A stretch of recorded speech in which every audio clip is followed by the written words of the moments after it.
So yun guys, kukuha tayo ng kawayan ngayong araw na to mga lodi kasi wala na tayong kawayan na kakayasin para sa mga bagong saranggola na gagawin natin mga lodi. So ayan, kukuha ko dito guys. Yan o.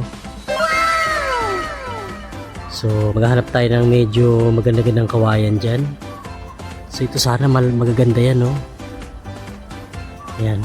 So pasok tayo dun sa pinakalooban guys. So kuha tayo dito.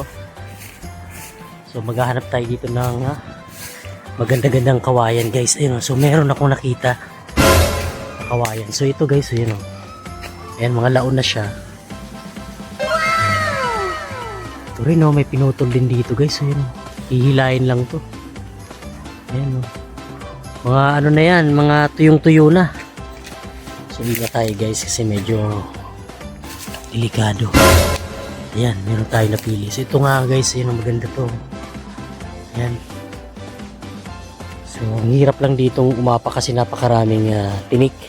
So try natin kunin. Ayan guys, so maghanap tayo ng maganda-ganda. So ayan, kunin natin yung gamit natin. Ayan, nagdala nga pala ako ng nagdala ako ng itak guys, saka upuan na pagtutungtungan natin para maabot natin yung yung mga kawayan na yan. At nagdala rin tayo ng ng lagari kasi lalagariin natin guys. Mahirap kasi tuloy medyo maiksi yung natin, yung itak na dala natin. So umpisa natin guys. Share ko pala sa inyo guys yung aking iniinom na glutathione collagen glue guys. Napakasarap niyan dahil gummy bear na siya.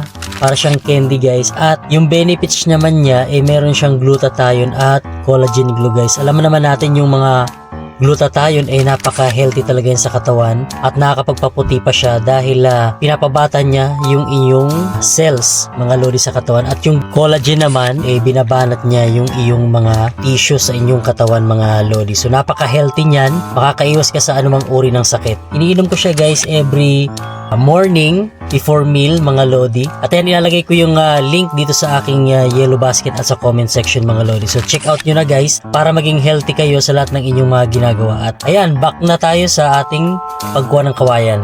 So yun guys, meron tayong nakita mga lodi. Medyo maiksi lang makukuha natin dito, pero goods na to guys dahil magulang na siya at madali na siyang matuyo guys. At tamang tama yung kanyang kapal. So ingat lang tayo guys. So napakaraming tinik yung inapakan ko.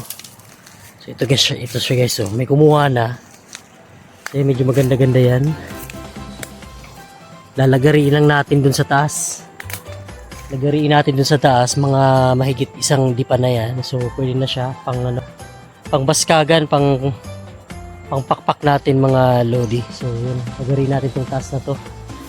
So yan. At ayan na nga guys, nag-gloves na ako mga lodi para hindi tayo masugatan sa kamay kasi napakaraming tinik talaga ng kawayan. At ayan nga guys, nilagarin na natin siya at pinutol na natin siya guys. Medyo nahirapan ako niyan dahil napakaraming mga tinik. So ito na nga guys, natapos na natin siyang linisan at ayan, babaliin lang natin siya at ayan, nakuha na natin yung ating kawayan na gagawin nating saranggola na matibay guys sa hangin. So yun guys, nakuha na natin. So okay na to. So maganda-ganda ang nito, kapal. Yan. At magulang na rin siya. Mabilis na rin matuyo guys. So meron tayong bisita guys. Yan, may kasama ko. Perfect. So ito guys yung nakuha natin. Medyo mapulan na siya. So yan, medyo maganda yung niya. Pagkakalapad. At talagang matigas na siya.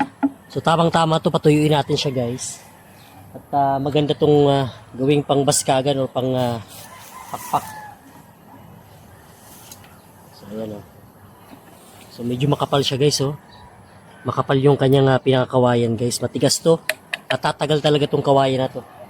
So ito lang muna yung kinuha natin. So kukuha na lang ako sa mga susunod na araw. So pinakita ko lang guys kung ano yung magandang kawayan. So yan guys oh. Mapula na siya. So ayan o, kapag natuyo to guys, napakatibay nito at hindi to basta-basta mababali. At tatagal to ng mga ilang taon. O kahit mga 10 taon pa. So pwede itong tumagal guys. So marami sana dyan. Medyo matataas lang kasi yung ibang mga kawayan. Hindi natin kayang abutin. So ito lang muna guys. Yun. At ayan guys, pawisan ako. At ayan, mukhang uulan na. Ayan ang ulan oh. So walang hangin guys, mahina lang yung hangin ngayon. Ngayong araw na to mahina lang yung hangin niya. So wala akong nakikita nagpapalipad, mga ilan lang siguro. Kasi uulan siya oh. Ayan, makulimlim guys. So yun guys, uuwi na kami guys. Yan, yun yung kasama ko yan oh. Nagkaroon ako ng assistant. So ito na nga guys, pauwi na kami at tatalon muna ako dito sa may hinukay na gagawing drainage guys dito sa may sa amin guys. So project yan ng local government guys. So yan ang gagawin niyang drainage.